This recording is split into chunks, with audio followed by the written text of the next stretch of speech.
Fancy outlet Mukunda jewellers లో mega వడ్డానం sale 2.0.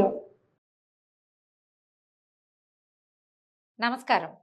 మాఘపురాణం 8వ రోజు పారాయణలోకి వచ్చాం. మృగశృంగుడు అనే బ్రాహ్మణ యువకుడు తనకి కాబోయే భార్య అయినటువంటి సుశీలని, ఆమె యొక్క స్నేహితురాళ్ళిద్దరినీ కూడా అపమృత్యువు నుంచి రక్షించాడు. యమధర్మరాజు కోసం భీషణమైన తపస్సు చేసి ముగ్గురు అమ్మాయిల్ని బతికించాడు. పునర్జీవితులైన ఆ ఆడపిల్లలు ముగ్గురు ఏం చెప్పారో చూద్దాం. మృగశృంగుని మంచితనం వల్లను, పట్టుదల వల్లను, యమధర్మరాజు యొక్క కృపాకటాక్షాల వల్లను మరణించిన ఆ ముగ్గురు కన్యలు మరలా పునర్జీవులై నిద్ర నుండి మేల్కొన్నట్టుగా లేచారు. వారు చూసినటువంటి యమలోక విషయాల్ని వారి తల్లిదండ్రులకి, ఈ వింత విడ్డూరము అవి చూడ్డానికి వచ్చినటువంటి అశేష ప్రజానీకానికి ఇలా తెలియజేశారు. వీళ్ళ జీవుడు యమలోకానికి వెళ్ళిపోయాడు. ముగ్గురులో నుంచి జీవాలు వెళ్ళిపోయినాయి కదా, అక్కడ వాళ్ళు చూసిన సంగతి జ్ఞాపకం ఉంది వాళ్ళకి. ఏం చూశారో చెప్తున్నారనమాట. యమలోకంలో పాపులు తాము చేసిన పాపములని అనుసరించి శిక్షలు అనుభవిస్తూ ఉంటారు. పాపులు తాము చేసిన పాపకర్మలకు యమలోకంలో కఠిన శిక్షలు అనుభవించవలసి ఉంటుంది. అక్కడ శిక్షలు కఠినాతి కఠినంగా ఉంటాయి. ఎర్రగా కాలుతున్న ఇనప స్తంభానికి పాపులను కౌగలింపజేస్తారు. ఒక ఇనప స్తంభం కాలుతూ ఉంటుందట, దాన్ని కావలించుకోవాలి. ఇనప స్తంభాన్ని కావలించుకుంటే ఏమవుతుందండి? శరీరం కాలుతుంది కదా, కావలింతలు తప్పవట, హగ్ చేసుకోవటమే. తర్వాత తలకిందులుగా వేళ్లాడగట్టి కింద మంటలు పెడతారు. సలసలా కాగుతున్న నూనెలో వేయిస్తారు. విషకీటకాలున్న చోటికి తోసేస్తారు. మనం చూస్తాం రౌరవాది నరకాలు అలా పేర్లు వింటుంటాం కదా, ఆ రౌరవాది నరకాలు కూడా అలాంటివేనండి. రకరకాలు అదొక జంతువట, దానికి అన్ని ముళ్ళు ఉంటాయట. ఆ జంతువులతోటి కుమ్మిస్తారు. రౌరవాది నరకాలు చాలా బాధాకరంగా ఉంటాయని చెప్తారు. పాపుల శరీరాన్ని పదునైన వాటితోటి, కత్తులతోటి, వాటితో రంపంతో గీరుతారట. ఒక దీన్ని కోసినట్టుగా ఘాట్లు పెడతారు. తర్వాత కారాన్ని అద్దుతారు, దాని మీద ఉప్పు అలాంటివి చల్లుతారనమాట. ఎర్రగా మండే బొగ్గుల్ని ఆహారంగా బలవంతంగా తినిపిస్తారు. చెవులలో సలసలా కాగుతున్న సీసాన్ని పోస్తారు. సూదుల్లాంటి ఇనప మేకులున్న చట్రాల మీద నడిపిస్తారు. వాళ్ళు చెప్పినట్లు చేయకపోతే కనుక, చెయ్యనిచో ఆ యమదూతలు శూలములతోనూ ముదరములతోనూ పొడుస్తారు. ముళ్ళ గదలన్నమాట వాటితోటి. అయితే ఈ శిక్షలన్నీ కూడా పాపులు చేసినటువంటి పాపముల యొక్క తీవ్రతని అనుసరించి ఉంటాయి అని ఈ ముగ్గురు కన్యకలు వాళ్ళు అక్కడ చూసినది వివరించి చెప్పేసరికల్లా తల్లిదండ్రులు, చుట్టుపక్కల ప్రాంతంలో ఇది వింటున్నటువంటి జనమంతా ఉనికిపోయారట. ఏమిటి ఇలాంటి శిక్షల? శరీరం ఉండదు. ఇప్పుడు మనం ఇలాంటివి వినంగానే మనం చచ్చిపోతాము, మరణిస్తాము, మన శరీరాన్ని ఇక్కడ పాతేస్తారు, లేకపోతే కాల్చేస్తారు. మనం అదే కదా తెలుసుకుంటాం. ఖననం చేయబడతాము, లేకపోతే దహనం చేయబడుతుంది దేహంలోంచి సూక్ష్మ శరీరమే పైకి ఎక్కడికో వెళ్తుంది. ఏ పక్కకి వెళ్తుందో అది వెళ్ళింది. ఇప్పుడు మనం వైతరణి నది దాటి వెళ్తారని సశరీరంగా కాదు, దేహం ఉండదు. దేహం లేని సూక్ష్మ శరీరాలకే, ఈ సూక్ష్మ శరీరాలకే ఈ బాధలని జీవుడు ఈ నరకాన్ని అనుభవిస్తాడు. మనం చేసినవి ఏవైనా మన లోపల ఉన్నటువంటి జీవాత్మ దీన్ని భరించాల్సి వస్తుందన్నమాట. అయితే జీవాత్మే చేస్తుంది కదంటే, జీవాత్మే ఉంటుంది.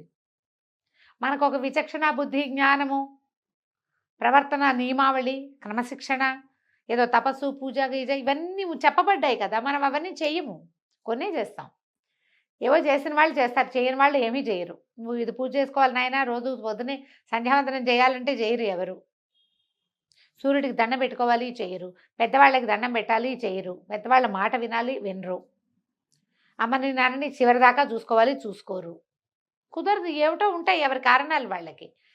ఏ కారణాలు ఉన్నా, మనం ఏ పొరపాట్లు చేసినా, ఏ తప్పులు చేసినా, అకారణంగా ఇతరుల మీద నిందలు వేసిన చిన్న చిన్న పాపాలకి కూడా ఎన్ని రకాలు శిక్షలు ఉంటాయని చెప్తారు.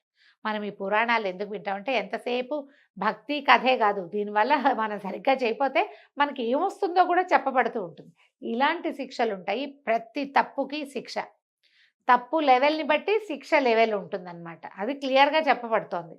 భయపడుతున్న తమ తల్లిదండ్రులను ఆ కన్యలు ముగ్గురు ఓదార్చారు. తల్లిదండ్రులారా, అన్యాయంగా అక్కడ ఎవరిని శిక్షించరు. అని మనం చేస్తాం అన్యాయాలు. ఈ నరకాల్లోనూ అక్కడ అన్యాయాలు ఏం జరగవు, అంతా న్యాయంగానే జరుగుతుందట. ప్రతి పాపకార్యానికి అనుభవించదగినటువంటి శిక్షాస్మృతి ముందుగానే ఉల్లేఖించబడి ఉంటుంది. పాపుల పట్ల యముడు ఎంత కఠినాత్ముడో, పుణ్యాత్ముల పట్ల యముడంతటి ధర్మరాజు. యముని భయంకర స్వరూపం చూసి పాపులు గోల పెడతారు, కానీ పుణ్యాత్ములకు యముడు శాంత రూపుడై దర్శనమిస్తాడు. ముందు అధ్యాయంలో మనం చూసాం, చాలా పరమశాంత స్వరూపంతో మృగశృంగుడికి కనిపించాడు. శాంతరూపుడే ఆయన. పాపుల పట్ల కఠినంగా ఉంటాడు, కానీ రూపం భయంకరంగా ఉంటుందని ఎక్కడా చెప్పబడలేదు. తర్వాత తల్లిదండ్రులారా భయపడవలసిన పని లేదు, సూక్ష్మంలోనే మోక్షం కలిగే మార్గాన్ని తెలుసుకున్నాం.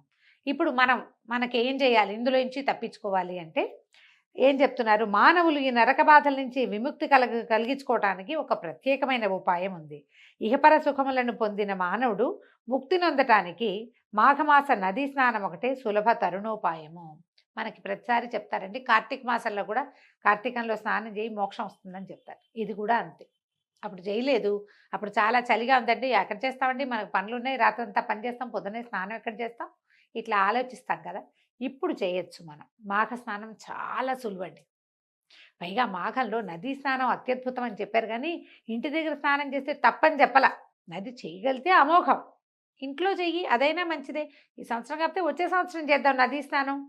కనీసం ఒకసారైనా ఏ ఫ్రెండ్ ఇంటికో, ఏ గోదావరి వైపుకో, ఏ కృష్ణానది వైపుకో, ఎవరో ఇంటికో, లేకపోతే ఓ చిన్న ట్రిప్ లాగా మనమేనో ఊరికే పొద్దునే వెళ్ళి ఎక్కడో చోట నదీ స్నానం చేసి వస్తే సరిపోతుంది. అవకాశం తీసుకోండి, అది చెప్తున్నారనమాట. అయితే నదీ స్నానం చేయటం వల్ల చాలా మంచి జరుగుతుంది. ప్రతి మానవుడు మాఘమాసమందు నదీ స్నానం చేయటము, శక్తి కొలది దాన ధర్మాలు చేయటము, జపతపాదులు చేసుకోవటము. జపతపాదులు చేయటం అంటే మనకి ఏదైనా మంత్రోపదేశం ఉంటే గాయత్రి దగ్గర నుంచి మామూలుగా మంత్రాలు గురువుగారులు అందరూ ఇవాళ రేపు మనకి ఎంత కరుణా సముద్రులుగా ఉన్నారో మన గురువులు.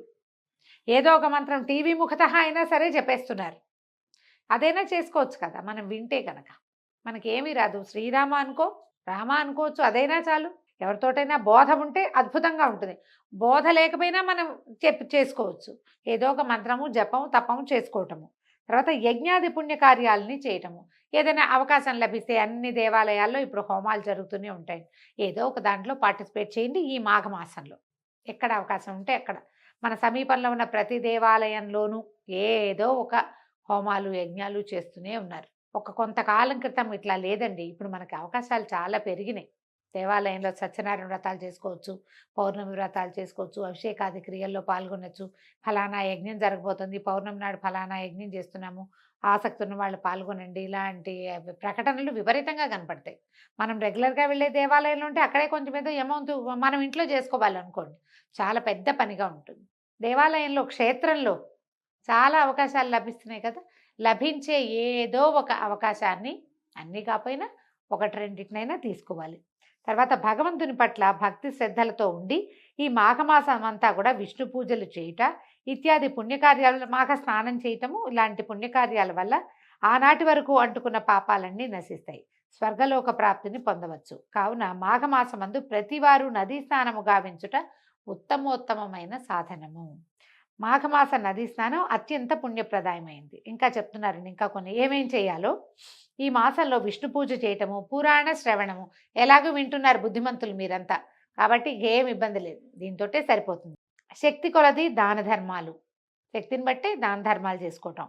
నిష్కల్మష హృదయంతో శ్రీమన్నారాయణుని పూజించుట, స్మరించుట, విష్ణు సహస్రనామ పారాయణ, లేకపోతే కనీసం కేశవనామాలు చెప్పుకుని అయినా అర్చన చేసుకోవటం ఇత్యాది కృత్యాల్ని చేయవలను. అట్లు చేసినచో శ్రీమన్నారాయణుని కృపకు పాత్రులై విష్ణు సాయుధ్యాన్ని పొందుతారు. కావున మరణం పట్లను నరకలోకం పట్లను భయపడవలసిన అవసరము లేదు. నరక కూపం నుంచి బయటపడడానికి ఇంతకంటే సులభమైన తరుణోపాయం మరొకటి లేదని ఆ కన్యలు వారి వారి తల్లిదండ్రులకు, అక్కడ చేరిన ప్రజలు, పురప్రముఖులు వారందరికీ కూడా తెలియజేశారు. వాళ్ళంతా సరేనన్నారు. సరేనని ఆ రోజు నుంచి ప్రచారం చేశారు బాగా.